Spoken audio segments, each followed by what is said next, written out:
नमो बुद्धाय, नमो अशोका। जय भीम साथी।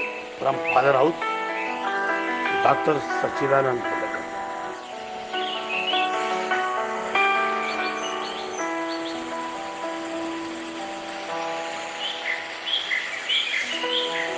Aadhaar plus 5 minutes equals 811. A zero balance bank account. Install Kotak, get 811.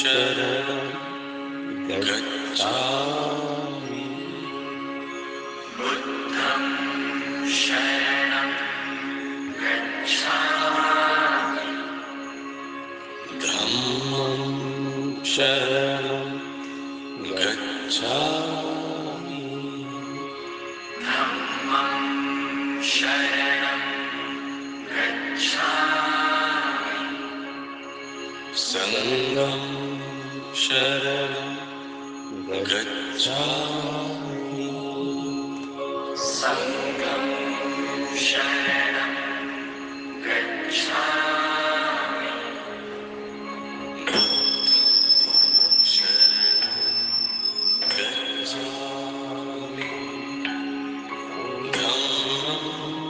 शरणं गच्छामि, संघं शरणं गच्छामि, शरणं गच्छामि, धम्मं शरणं गच्छामि, संघं शरणं गच्छामि, शरणं गच्छामि, धम्मं शरणं गच्छामि,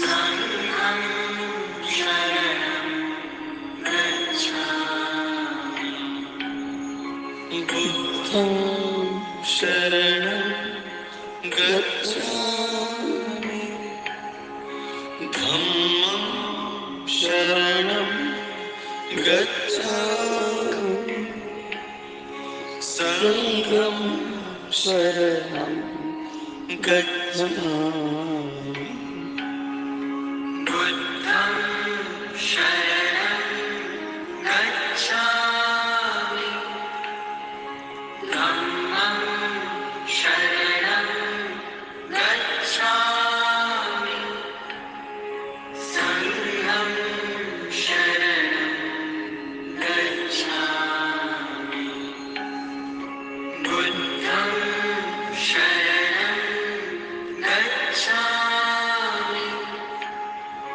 धम्मं शरणं गच्छामि, संघं शरणं गच्छामि, बुद्धं शरणं गच्छामि, धम्मं शरणं गच्छामि,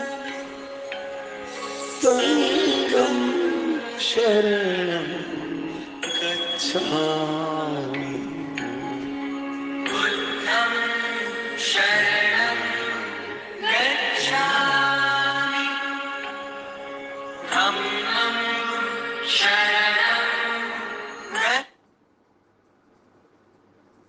साथियों, लेडीज एंड जेंटलमैन, मेरे भाई और बहनों, मेरे सभी उपासक, मेरे भारतवासियों, बुद्ध कौन है?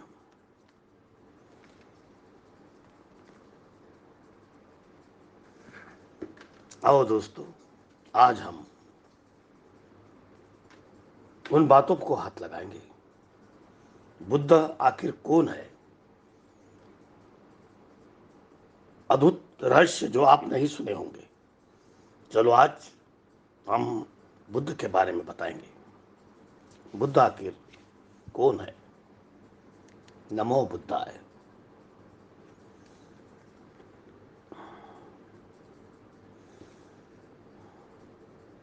बुद्ध कौन है? 2566वीं नमो तस्य भगवतो अरहतो सम्मा सम्मा संबुद्धस्य साधु साधु साधु। सर्वप्रथम उन तथागत हरहत सम्यक संबुद्ध भगवान बुद्ध जी को मेरा कोटि कोटि प्रणाम। एवं मैं सभी लोगों को आशीर्वाद देते हुए मैं सादर नमन प्रणाम करता हूँ। नमो बुद्धाय। आज आप लोगों को बहुत विशेष व्यक्ति के बारे में बताने वाले हैं। वो क्या है? बुद्ध कौन है? तथागत कौन है? बुद्ध का अर्थ क्या है? आखिर कौन थे बुद्ध?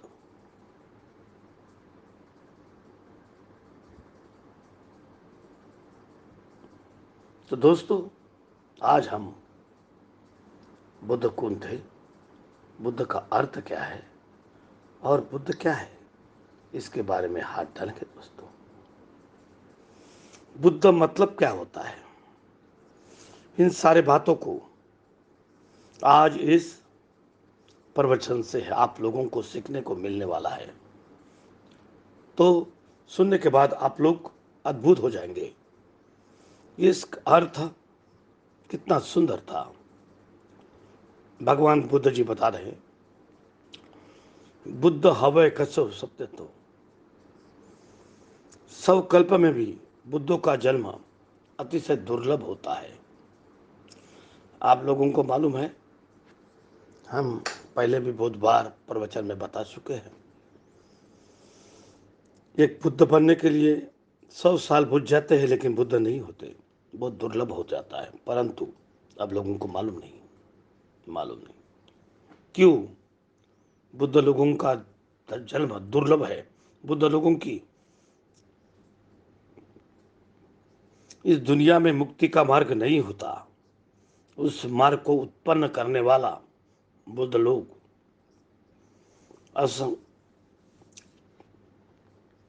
इस दुनिया में मुक्ति का मार्ग नहीं रहता, उस मुक्ति का मार्ग बनाते हैं।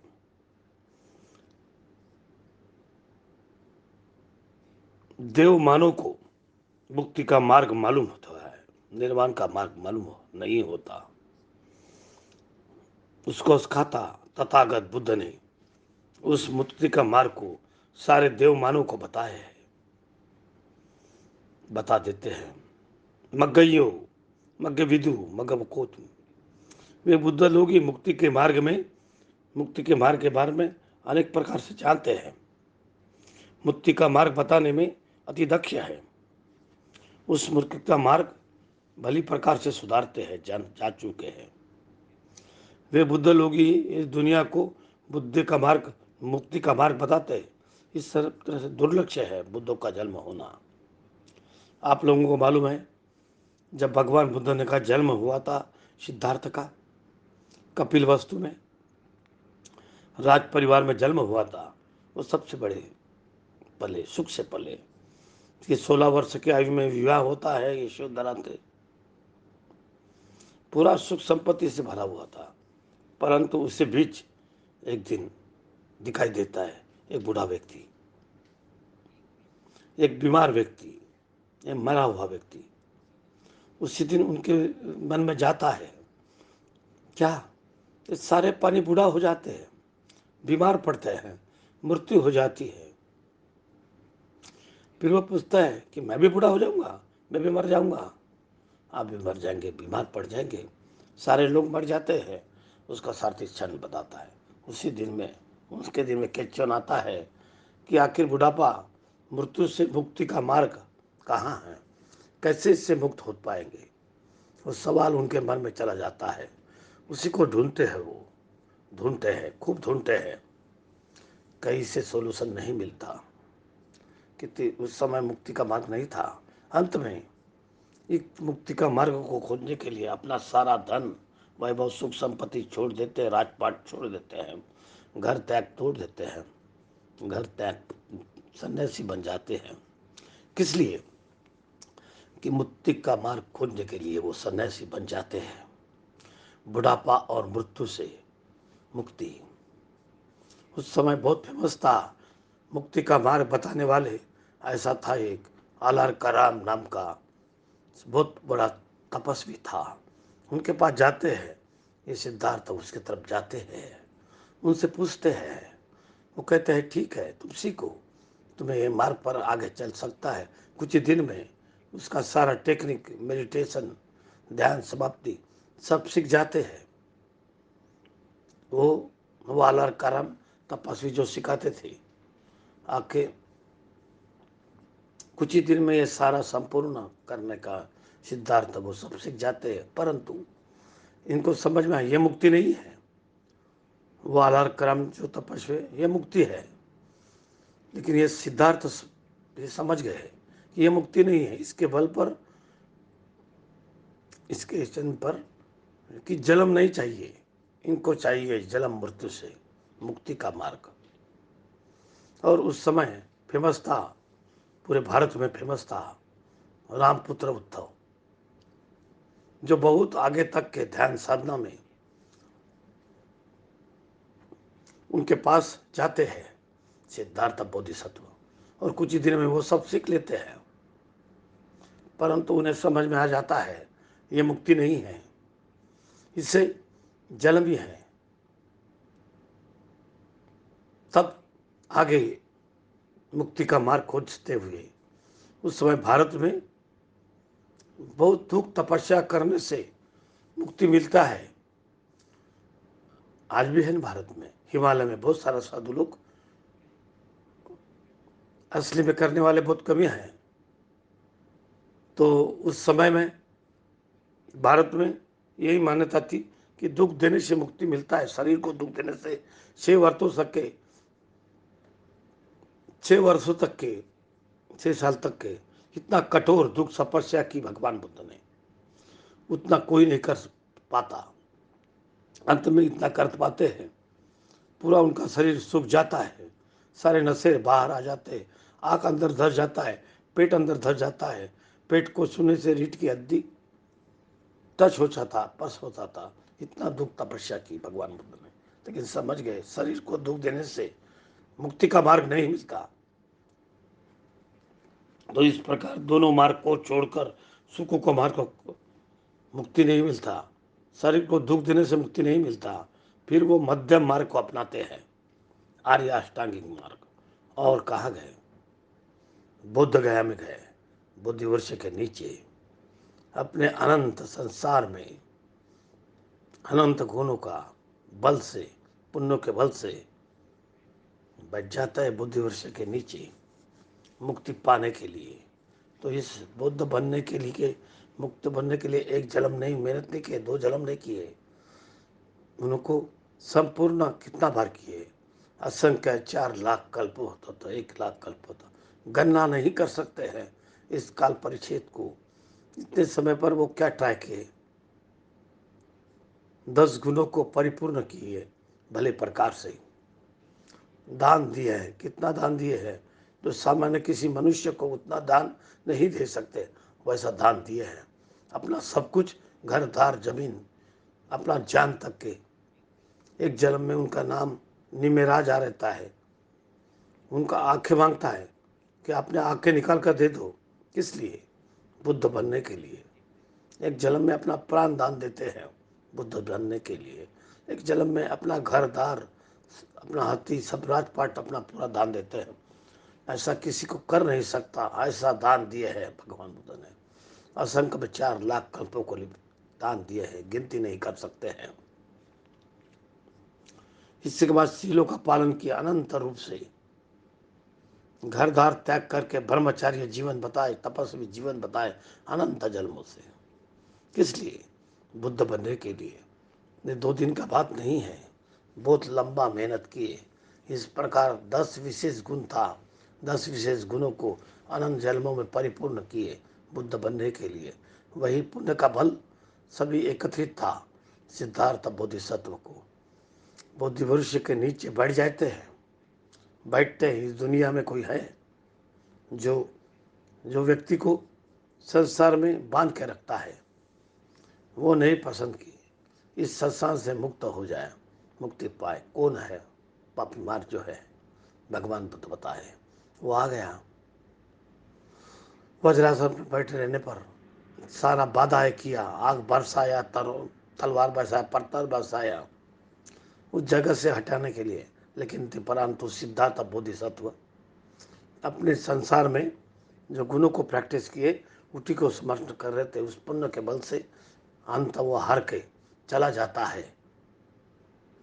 इसके बाद सिद्धार्थ बोधिसत्व उस रात वैशाखी पूर्णिमा के दिन में इस सारी घटना होती है। प्रथम प्रहर में वो कुबेनिवार की ख्यान खाते हैं, अनंत जन्म को देखते हैं। एक जन्म नहीं, 2 जन्म नहीं। बहुत लोग बोलते हैं पुनर्जन्म नहीं होता, वो अंधविश्वास है, मिथ्या दृष्टि है। वो अपना जन्म देखते हैं, प्रथम विद्या पाते हैं। 1 जन्म, 2 जन्म, 3, 1 लाख, 1 करोड़, अगणित अनंत जन्म में पीछे देखते हैं। एक चीज देखता है, जन्म हुआ, बुढ़ापा हुआ, मृत्यु हो गई। जन्म हुआ, बुढ़ापा हुआ और मृत्यु हो गई। इस प्रकार जन्म मृत्यु, इसके अलावा कुछ नहीं। अलग अलग जगह पर जन्म हुआ, वो पूर्व जन्म देके, पर जन्म मृत्यु के सिवाय कुछ भी नहीं, उसके सिवाय कुछ भी नहीं। वो देखते हैं कि मेरे साथ में हुआ, दूसरे प्राणियों के बारे में देखते हैं। दूसरे प्राणी को इतना ही है, दूसरे प्राणी भी जन्म लेते हैं, मृत्यु हो जाता है, फिर कर्म अनुसार जन्म होता है, मृत्यु होता है। प्रथम विद्या पाते हैं, मध्यम प्रणाम में चल कि क्या कर्म से कोई व्यक्ति किस तरह से मरता है, ये विद्या अंतिम प्रण में वासन को श्रेय कर देते हैं, अविद्या को भस्म कर देते हैं और उसी समय बुद्ध बुद्ध बन जाते हैं, बुद्ध बन जाते हैं। तो बुद्ध बनते समय विशेष 4 विशारद दान को जानते हैं, जो दुनिया में किसी के पास नहीं है, सिर्फ उनके पास है, ना देव ना ब्रह्म के पास में। इसके बाद 10 विशेष बल को पाते हैं। इसके बाद 6 असाधारण ज्ञान को पाते हैं, जो दुनिया में न किसी देवता के पास है, न ब्राह्मण के पास, न किसी के पास है, न श्रावक के पास है। उनके शिष्यों के पास ये 6 बल असाधारण ज्ञान नहीं था, तो उनके पास था। इस सब प्रकार अनंत विद्याओं को पाकर सर्वज्ञ बन गए। उसी समय वो 4 असत्य पठन संपूर्ण कर दिए, 4 सम्यक प्रदान कर दिए, 4 इर्दिपाद, 5 इंद्रिय, 5 बल, सप्तभुजंग, 8 अष्टांगिक मार्ग को संपूर्ण करते हुए विद्या मुक्ति को साक्षात्कार कर दिए, बुद्ध बन गए। ये कहने में बहुत तुरंत हो रहा है, लेकिन ये जो हुआ है वो बहुत ही आश्चर्य है, विस्मित है, अद्भुत है। बुद्ध बुद्ध उसी समय उनका नाम आ गया, उसके पहले उनको बुद्ध नहीं कहते थे। एक बार की बात है, एक बार भगवान बुद्ध के समय एक ब्राह्मण था जिसका नाम था द्रोण। वो 500 शिष्यों को मंत्र ये सिखाता है, विद्या सिखाता है। एक दिन वो 500 सोनों का सिक्का महंगा एक वस्त्र धारण करके और 100 सोना का सिक्का वस्त्र धारण करके जा रहा था अपने 500 शिष्यों के साथ में, कहीं जा रहा था। जाते समय रास्ते में देखता है एक पद चिन्ह। किसका? भगवान बुद्ध जी का। भगवान बुद्ध जी वो पद चिन्ह को डारा करके बगल में वृक्ष के साया में बैठते हैं। सामान्य भगवत पद चिन्ह किसी को दिखता नहीं। अगर भगवान बुद्धि को अधिष्ठान करेंगे कि ये मेरा पद चिन्ह उस व्यक्ति को, फलाना व्यक्ति को दिख जाए तो उसी को दिखता है कि दूसरे को दिखता नहीं है। तो भगवान बुद्ध जी ऐसा संकल्प कर वृक्ष के किनारे बैठ गया। वो ब्राह्मण देखने के बाद आश्चर्य हो गया। ये पल चिन्ह कोई मनुष्य का नहीं है, यह मनुष्य का नहीं हो सकता है। वो वेदों में पारंगत था ब्राह्मण। क्यों? वो पद चिन्ह कैसा था? इस सामान्य मनुष्य का पास सिद्ध कैसा होता है? हम लोग किसी का पद चिन्ह टेढ़ा रहता है, ये एड़ी के पास कर्व रहता है। कभी अपना छाप के देखे, पानी में डालकर देखे तो आपको दिखाई देगा टेढ़ा रहता है। भगवान बुद्ध का पद चिन्ह पूरा सीधा था, पूरा सीधा था। अंगुलियां सब बराबर रहती थी। पांचों उंगलियां अलग अलग साइज का रहता है, पांचों उंगलियां बराबर है। उधर पद चिन्ह में एक चक्र है, हजारों हजारों तिल है, और सब दिखता है उस पद चिन्ह में। देखने के बाद ब्राह्मण बोलता है ये तो मनुष्य का पद चिन्ह नहीं हो सकता। कोई कोई लोग आजकल कहते हैं बुद्ध को महात्मा बुद्ध कहते हैं, परंतु देखिए आखिर ये कहना उचित है? देखिए आपको समझ में आ जाएगा। वो पद चिन्ह के अनुसार भगवान बुद्ध के पास पहुंचता है। भगवान बुद्ध को देखने के बाद प्रसन्न हो जाता है वो ब्राह्मण द्रोण। क्यों? भगवान बुद्ध जी का इंद्रिय शांत है।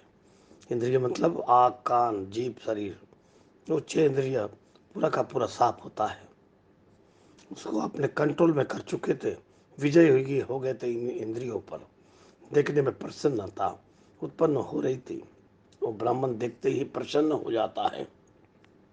ऐसा लग रहा कि महायुद्ध को जीत लिया, युद्ध को ही जीत लिया, अपने मन की सारे विकार को जीत लिया, मार सेना को हरा दिया। तो देख के प्रसन्न हो जाता है ब्राह्मण। 500 शिष्यों के साथ है। तो पूछता है आप कोई देवता है? क्योंकि उसको विश्वास नहीं होता ब्राह्मण को। भगवान बुद्ध जी कहते हैं नहीं, मैं देवता नहीं। आपको कोई गंधर्व है? नहीं, मैं गंधर्व नहीं हूं।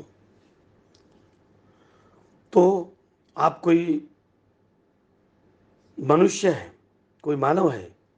नहीं, मैं मानव भी नहीं। तो आप क्या कोई ब्राह्मण है? नहीं, मैं कोई ब्राह्मण भी नहीं।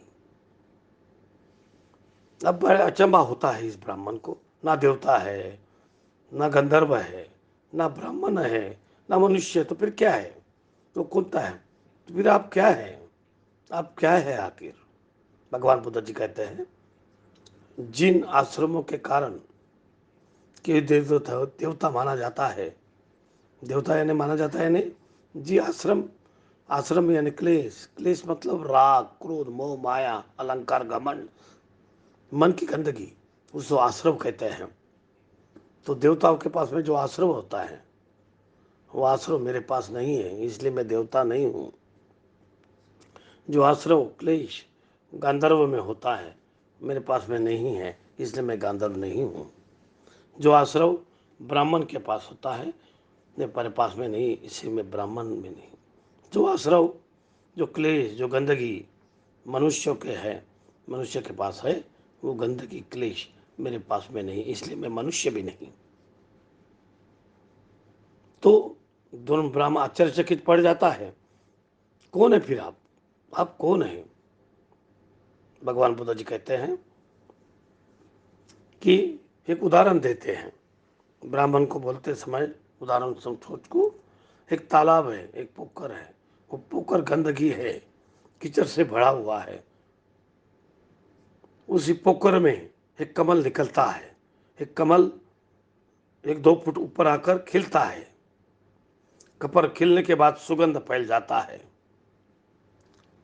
भगवान बुद्ध जी उसी प्रकार कहते हैं वो तृष्णा नाम की कीचड़ में तृष्णा नाम की कीचड़ में फंसा हुआ सारा देव मानव, उस कीचड़ में मैं जन्मा हूँ, परंतु उस कीचड़ से मैं अनासक्त हूँ। मैं उस कीचड़ से अलग हूँ। मैं उस कीचड़ में जन्मा, लेकिन मैं मुक्त हो गया हूँ। ब्राह्मण मुझे समझ लो, मैं बुद्ध हूँ। मैं बुद्ध हूँ। इस प्रकार बताते हैं, बुद्ध के बारे में बताते हैं। ब्राह्मण बहुत प्रसन्न हो जाता है। भगवान बुद्ध उसको ज्ञान बताते हैं और ब्राह्मण अनागामी हो जाता है। अंत में वो ब्राह्मण इतना प्रसन्न हो जाता है, एक गाथा से नहीं, 10 गाथा से नहीं, 100 गाथा से नहीं, 12,000 गाथा है बोलकर भगवान बुद्ध की वो वर्णना करके वहाँ से जाता है। बाद में वही द्रोण ब्राह्मण भगवान बुद्ध की परिनिर्वाण के वक्त जो धातु बांटने में विवाद हुआ था, वो वही द्रोण ब्राह्मण है जो भगवान बुद्ध ने धातु को बांटा था 8 भागों में। तो भगवान बुद्ध ने बता रहे मैं बुद्ध हूँ, कारण बताए हैं। तो भगवान बुद्ध जी स्वयं बताते हैं, ये जो बुद्ध नाम है उनकी माता ने नहीं दिया, माँ ने नहीं रखा, उनके पिता ने नहीं रखा, ना कोई भाई ना कोई बहन ने उनको ये नाम नहीं दिया बुद्ध, ना कोई रिश्तेदार, ना कोई देवता, ना कोई ब्राह्मण, ना कोई मानव ये नाम नहीं दिया। ये नाम बोधि वृक्ष के नीचे संबुद्धत्व को, मुक्ति को पाने के कारण, निर्वाण को पाने के कारण ये बुद्ध नाम उनको मिला। बुद्ध नाम उनको मिला है। 4 आर्य सत्य को बुद्ध करने के कारण बुद्ध कहलाए। सारे देव मनुष्य मुक्ति का मार्ग दिखाए, निर्वाण का मार्ग बताए, इसलिए वे बुद्ध कहलाए। इस संसार में जो भी कुछ जान गए सर्वांग बन गए, इसलिए बुद्ध कहलाए। सब कुछ देख लिए, संसार का सारा रहस्य देख लिए। क्या कर्म से मनुष्य को जन्म होता है? क्या कर्म से देव जन्म होता है? क्या कर्म से ब्राह्मण जन्म होता है? क्या कर्म से नरक में जन्म होता है? क्या कर्म से अशुभ बनता है? कोई प्रेत बनता है, कोई जानवर बनता है, कोई गांधार बनता है, कोई लक्ष्य बनता है। ये सब देख लिए सारे रहस्य को देखने के बाद, इसलिए वो बुद्ध कहलाए। दूसरे किसी व्यक्ति को वो संस्थान तक नहीं पहुंच सकते जहां वो पहुंचे हैं, इसलिए वो बुद्ध कहलाए। सारे आश्रम को नष्ट करने के बाद बुद्ध कहलाए। अनासक्ति स्वभाव के कारण किसी भी चीज में आसक्त नहीं है, इससे इसने बुद्ध कहलाए। भगवान बुद्ध जी को गंगा नदी के समझा दान भी देंगे तो भोजन दान भी कुछ भी नहीं, तो वो आसक्त नहीं होते। पूरा दुनिया सारा व्यक्ति उनको निंदा करेंगे तो भी उनके मन में क्रोध नहीं जाता। अनासक्त है, अनासक्त है। इसके बाद एकांत रूप से सारे राग को नष्ट करके इसके बुद्ध कहलाए। सारे क्रोध को, मोह को, माया को नष्ट करने के बाद इसलिए बुद्ध कहलाए। किसी से तुलना नहीं कर सकते भगवान बुद्ध जी का, अतुलनीय है वो, किसी से तुलना नहीं हो सकता, इसलिए बुद्ध कहलाए। अविद्या अंधकार को भस्म करने के कारण वे बुद्ध कहलाए। बुद्ध कहलाए। तो देखिए बुद्ध वचन को कैसे वो मिले, ये छोटा मोटा नहीं है। जहाँ जो ज्ञान के बारे में पता है, वो उस ज्ञान को विस्तार करने जाएंगे तो बहुत समय चले जाएगा, एक दिन नहीं, सप्ताह से भी ज़्यादा चला जाएगा।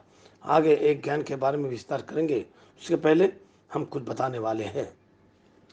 और कोई कोई लोग इंडिया में, कोई कोई लोग बुद्ध भगवान नहीं है, भगवान मत कहिए, भगवान कहना उचित नहीं है, बहुत सारे लोग कहते हैं। तो देखते हैं हम लोग कि आखिर बुद्ध को भगवान कहना चाहिए क्या नहीं कहना चाहिए, हम लोग समझेंगे इस बात को। भगवान वचन क्या है, क्या है वचन, भगवान वचन क्या है? ये बहुत ही गौरवनीय है, प्रशंसनीय है, गरिमा युक्त है। भगवान बुद्ध जी स्वयं विस्तार किए हैं। भग रागो तो भगवा। जो कोई राग को, जो में काम वासना की जलता है, उस राग को भस्म करने के कारण भगवान कहलाते हैं। भग दोषो होती भगवा। मन की क्रोध को भस्म करने के कारण भगवान कहलाते हैं। भग मोह होती भगवा। सारे मोह को, नाम के अंधकार को भस्म करने के बाद भगवान कहलाए। भगवान होती भगवा। भगवती भगवा। अलंकार घमंड भस्म करने के कारण वो भगवान कहलाए। सारे क्लेशों को भस्म करने के बाद वो भगवान कहलाए। मन की सारे कारण वो भगवान बनवान बनाए। तो देखिए भगवान का अर्थ, हमने आपको उस वचन का अर्थ क्या है। तो इस दुनिया में केवल वही थे उस समय जो सारे राग को भस्म किए, सारे क्रोध को भस्म किए, सारे मोह को माया को भस्म किए, भगवान कहलाए। सिर्फ वही थे। भगवान बुद्ध जी जब बुद्ध बन गए थे तो पांचवा सप्ताह में अल्पार वृक्ष के नीचे थे। पापी मार की 3 बेटी थी। तनारती पापी मार को कुछ कर नहीं पाया, मुक्ति पाने से रुक नहीं पाया। उनकी बेटियां कहती हैं उनका पिताश्री का अपना पापी मार को, क्या आप दुखी है क्यों। पापी मार कहता है वो निकल गया, मेरे चंगुल से निकल गया। कौन निकल गया? पिताजी बताइए। हम लोगों में राग नाम की पास में बांध कर लाएंगे, हम स्त्रियां, हमसे बच नहीं सकता। जाओ जाके ट्राई करो। पिताजी कहते हैं। वो तीनों आती हैं भगवान बुद्ध के पास। सामान्य इस दुनिया में अलग अलग व्यक्तियों का मन जाता है, अलग अलग स्त्रियों पर जाता है। कोई कोई पुरुषों का मन जाता है मोटी स्त्री पर, कोई कोई मन जाता है पतली स्त्रियों पर, कोई मन जाता है गोरी स्त्री पर, किसी का मन जाता है काली स्त्री पर। मनुष्य का राग अलग अलग प्रकार का होता है, अलग अलग स्त्रियों पर मन जाता है। वो तीनों क्या करती है? तीनों बातें करती हैं, और तीनों बातें करने के मनुष्यों का, पुरुषों का मन अलग अलग स्त्री पर जाता है। ऐसा है तो अलग अलग रूप पर दिखाएंगे। तो अप्सराओं की भांति अत्यंत सुंदर रूप प्रकट करती है तीनों। सब रूप बताती है। तना स्वरूप, रत्न स्वरूप और अना स्वरूप। 1600 रूप बताती है स्त्रियों का। बहुत सुंदर सुंदर रूप बताती हैं। परंतु किसी विचारों में भगवान बुद्ध के मन में मात्र क्लेश, मात्र राग उत्पन्न नहीं होता है। भस्म कर दिए भगवान बुद्ध ने। जैसे कि बरगद का वृक्ष कच्चा में काटोगे तो मैं क्या कहे, लेकिन वृक्ष पूरा सूख गया तो कितना काटे, दूध नहीं निकलता। भगवान बुद्ध उसी प्रकार है। भग राग हो राग होती भगवा। सारे राग को भस्म कर चुके हैं भगवान। राग कैसे उत्पन्न होगा? अंत में वो बहुत ट्राई करते हैं और अंत में चल जाती है। अपने पिताश्री को कहती है, पिताश्री हमने ऐसा रूप बताया है, वो रूप हिमालय में रहने वाला किसी ऋषि लोगों को बताएंगे, उसका राग ज़्यादा होके उनका दिल फट जाएगा, मर जाएगा। ऐसा रूप हमने दिखाए हैं। इन रूपों से इस धरती पर कोई व्यक्ति नहीं जो फंस न जाए। देवता हो, देवलोक में ऐसा देवता नहीं जो फंस न जाए। परंतु वो श्रमण पता नहीं, उसको नहीं पचा पाएंगे, उसको न फंसा पाएंगे कि भग रागों को भस्म कर चुके हैं, क्रोध को भस्म कर चुके हैं, मुंह को भस्म कर चुके हैं। उनको क्रोध नहीं उत्पन्न कर सकता। कुछ भी कर ले उनको क्रोध उत्पन्न नहीं कर सकता। उनका भिक्षुओं को सबका मार दूंगी, क्रोध नहीं हो सकता। एक बार की बात है, भगवान बुद्ध के समय एक ब्राह्मण, एक खूब गुस्सा आ गया, आक्रोश भरा हुआ था, आक्रोश। उसने गाली देते देते आता है घर से, भगवान बुद्ध के आकर खूब गाली देता है, खूब डांटता है, खूब डांटता है, अपना गुस्सा प्रकट करता है। भगवान बुद्ध को आता ही नहीं, भगवान बुद्ध को गुस्सा। और भगवान बुद्ध जी कहते हैं हो गया, हो गया। भगवान बुद्ध जी पूछते तुम्हारे घर में कोई आता है, उसको खाना पानी देते हो? देता हूँ। अगर वो नहीं लेगा तो क्या होता है खाना पानी? हम खाएंगे। तो जितना तुमने डांटा हमने एक भी स्वीकार नहीं किए। ब्राह्मण का आंखें खुल गए। तो इस प्रकार भगवान भगवान बुद्ध जी 45 साल बुद्ध बुद्ध बनने के बाद में उन 45 सालों में काफी एकमात्र भी क्लेश राग उत्पन्न नहीं हुआ, क्रोध उत्पन्न नहीं हुआ, मोह माया कुछ भी नहीं उत्पन्न हुआ। क्यों? तो सबको भस्म कर चुके, इसलिए सबको भगवान कहते हैं। भगवान, भगवान का अर्थ, सच्चा अर्थ यही है। परंतु इंडिया में, भारत में धीरे धीरे भगवान बुद्ध का ज्ञान इंडिया से लुप्त हो गया। तो एक सुंदर वचन था ये भगवान, ये सुंदर वचन था भगवान। अलग अलग संप्रदाय के लोग अलग अलग देव देवतियों में इस वचन को जोड़ दिए और कहने लगे, भगवान ईश्वर को भगवान बोलने लगे। हम भगवान बुद्ध को भगवान बुद्ध कहते हैं। ये भगवान ईश्वर लोगों का है, बुद्ध को भगवान मत कहिए, ये गलत है उन लोगों का विचार। त्रिपिटक को पढ़िए, हर जगह में आएगा भगवा। त्रिपिटक में पढ़िए कैसा आता है, 18,000 सूत्र है, देखना सूत्र है। भगवान बुद्ध को पढ़िए, सब जगह कैसा आता है, एवं मैं सुतम भगवा। तो दोस्तों, भगवान ये सिर्फ भगवान बुद्ध को ही हम कह सकते हैं, दूसरों को नहीं कह सकते। तो भगवान का अर्थ आप लोग समझ गए होंगे। तो दोस्तों, एक समय भगवान बुद्ध ने, वहाँ समय पर भगवान बुद्ध ने स्वयं को बताए, जो सूत्रापन हो जाता है उसका गुण को बताए, भगवान बुद्ध के प्रति अड़ल श्रद्धावान हो जाता है। कैसे? इतिपो स भगवा हर हम संकल्प संबुद्धो विद्याचरण संपन्नो नोति लोक बनु अनुत्तर प्रपदम सारथि हे देव मनुष्यम बुद्धो भगवाती है, भगवान। तो ये नवगुण किसका है? भगवान बुद्ध जी का है। आज लोगों को मालूम नहीं है, कम से कम वो सूत्र पिटक पढ़िए, सब समझ में आ जाएगा उनको भगवान कैसे कहते हैं। ये पुराना भारत में उनको ही सिर्फ भगवान कहते थे, ये वचन था कि भगवान। दूसरा ना कोई देव देवता इसमें इस्तेमाल था, ना कोई साधु सन्यासी था। भगवान बुद्ध के समय अलग अलग लोग था, परंतु किसी को भी भगवान नहीं कहे, सिर्फ उन्हीं को कहे, क्योंकि वही वो ऐसे राग भक्को क्रोध भक्को। आप ही बताइए, ऐसा कोई ईश्वर है, कोई देवी देवता है जिसका मन से ये सारा राग भस्म हो चुका है?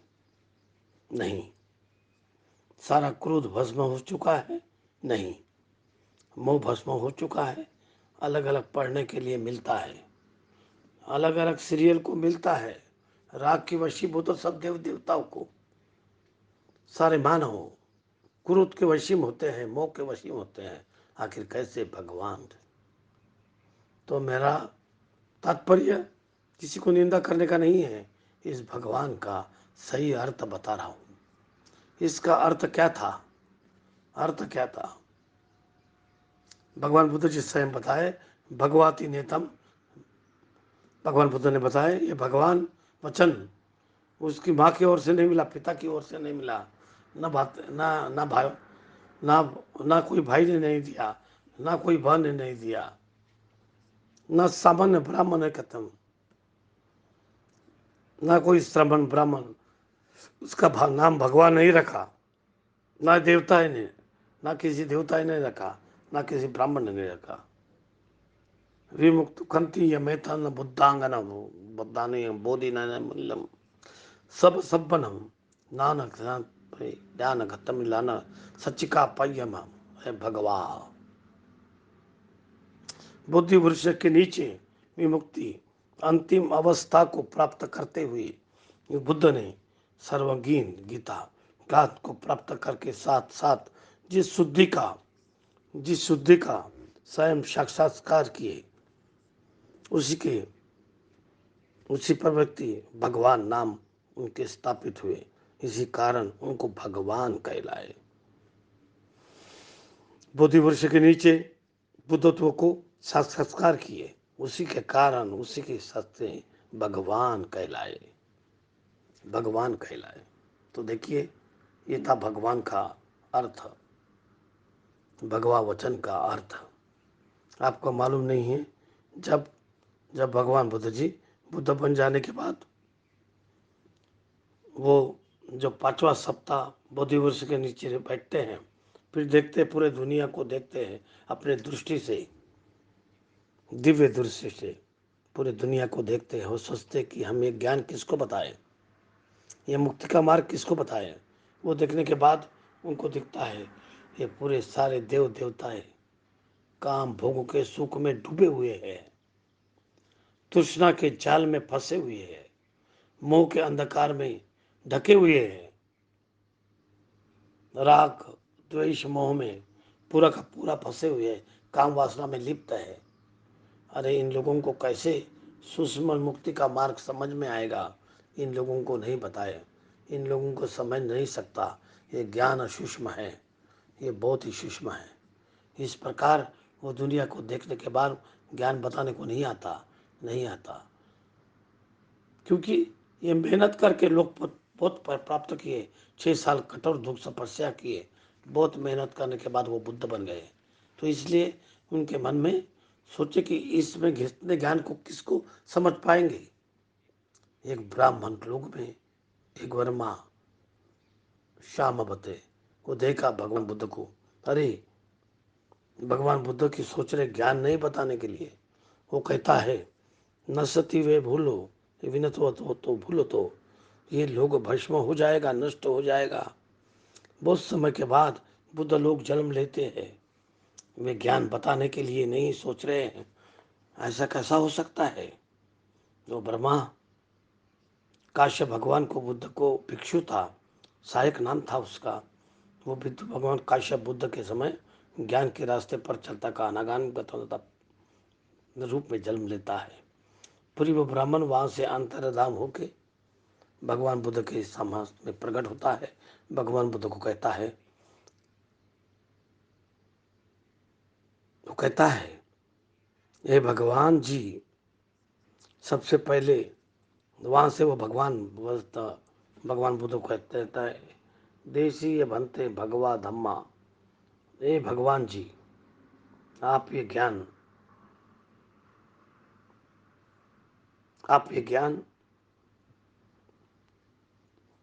देश का नहीं,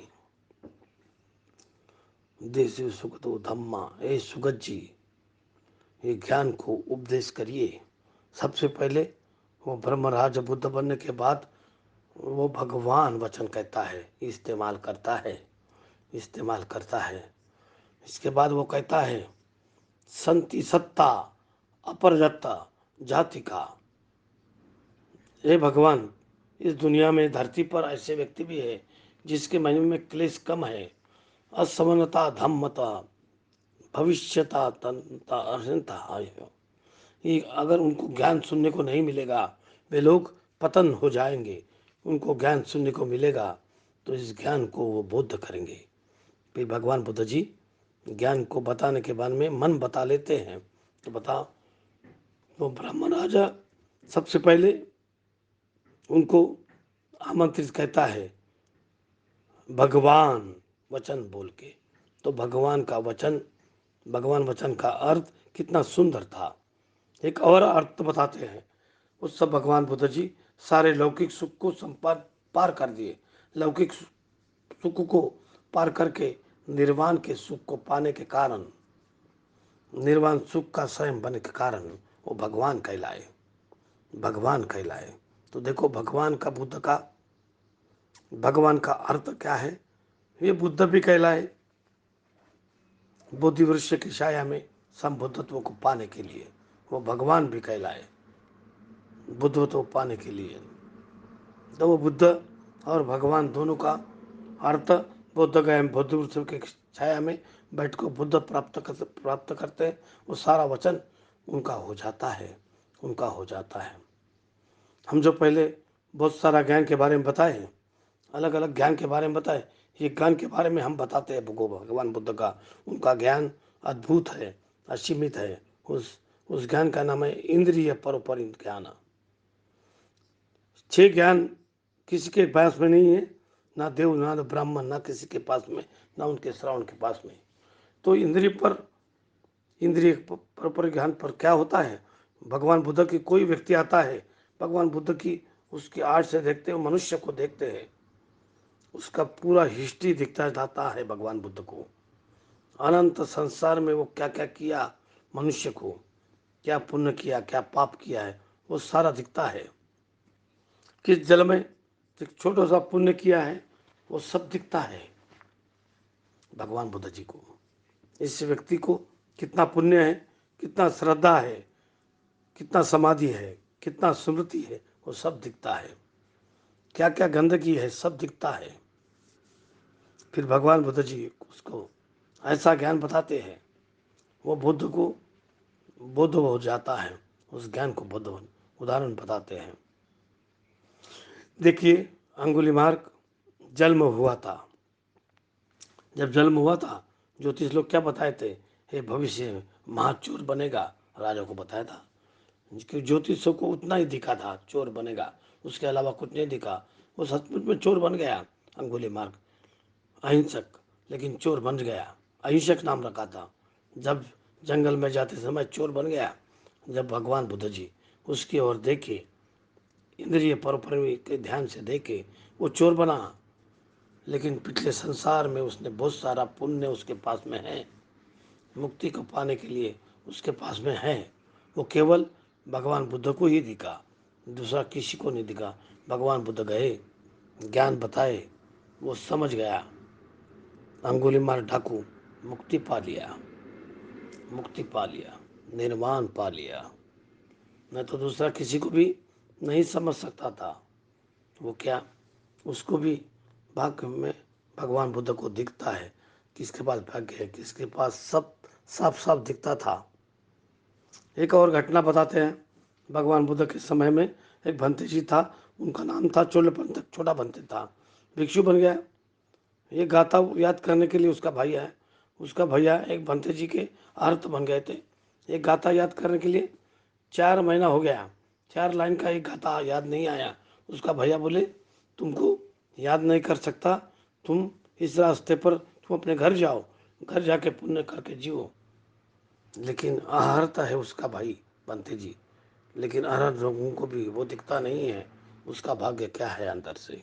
भगवान बुद्ध जी को देखता है, देखते के साथ कहते हैं, वो ज्ञान से बात बताते हैं, पूरा हिस्ट्री उनको दिखता है, अनंत संसार को दिखता है, कौन से संसार में किसने क्या फल पुण्य किए हैं। और यही वचन बोलने से वो बोध करेगा, ज्ञान को समझ में जाएगा। वो सब समझ में जाते हैं और फिर ज्ञान बताते हैं। फिर वो भंते जी को, छोटा भंते, वो भैया घर जाने को बोलते हैं, भैया जी बोलते। भगवान वो रोते रोते बैठा हुआ था गेट पर, हम कैसे घर जाएंगे, हम पतोर है इस मुक्ति के मार्ग पर। भगवान बुद्ध जी बुलाते हैं, इधर आओ। भगवान बुद्ध जी कहते हैं कि मैं उसको देखे, संसार में देखने के बाद क्या पुण्य है और कैसे बताना है सब बुद्ध जी को। एक सफ़ेद वस्त्र, छोटा सा रुमाल और सा रगड़ने को बोलते हैं धूप में, और बोले, राजो राजो हरनो, इसका गंदगी को मैं साफ करूंगा, ऐसा बोलते जाओ। परंतु धूप में क्या हुआ, वो कपड़ा को रगड़ते रगड़ते पसीना के कारण वो कपड़ा, सफ़ेद वस्त्र काला होने लगा। काला होते के साथ इस भंते जी का मन शांत होने लगा। शांत होते ही, पूरा शांत होने के बाद भगवान बुद्ध एक गाथा बताते हैं, अरहंत हो जाता है। ये गाथा याद उसको नहीं होता, अभी वो अनंत हो गया चमत्कार के साथ, पारी विद्या को सब पाकर। भगवान बुद्ध जी कहते हैं, वो भिक्षु बहुत पहले एक जन्म में हाथी पर बैठकर जा रहा था राजा के साथ में, एक वस्त्र से अपना पसीना पोंछता है, पसीना पोंछने के बाद पूरा गंदगी रहता है, पसीने के साथ वो रुमाल गंदा हो जाता है। वो मनन करता है राजा, अरे ये शरीर कितना गंदा है, जिसके कारण ये सफ़ेद रुमाल, सफ़ेद वस्त्र भी गंदा हो गया है, ये कितना अनित्य है ये शरीर, ऐसा मनन करता है। भगवान बुद्ध जी वही पुण्य देके, वही भगवान बुद्ध जी ने देखे, ये पहले की बात है। तो इस प्रकार भगवान बुद्ध जी के पास ये ज्ञान है, इस ज्ञान के पास, इस ज्ञान के जरिए वो जिसको भी देखते हैं उसका पूरा हिस्ट्री दिख जाता है। हमको लोगों को भी देखता है तो भगवान बुद्ध जी को मालूम हो जाता है इस व्यक्ति को किस प्रकार से ज्ञान जाता है, उसको मालूम है, उनके अलावा दूसरा किसी को नहीं मालूम है। इसलिए आज लोगों को अलग अलग ज्ञान सुना पाए हैं। कौन सा सही हमको मालूम नहीं है, फारिश सारा टेस्ट करना पड़ता है भगवान बुद्ध के पास। तो भगवान बुद्ध जी उस विद्या के जरिए, उस ज्ञान के जरिए सारे देव मानव का कल्याण किए। जिस व्यक्ति ने किसी के पास में भी जाते थे, उस ज्ञान के जरिए भगवान बुद्ध जी उसको मुक्ति प्रदान करते थे।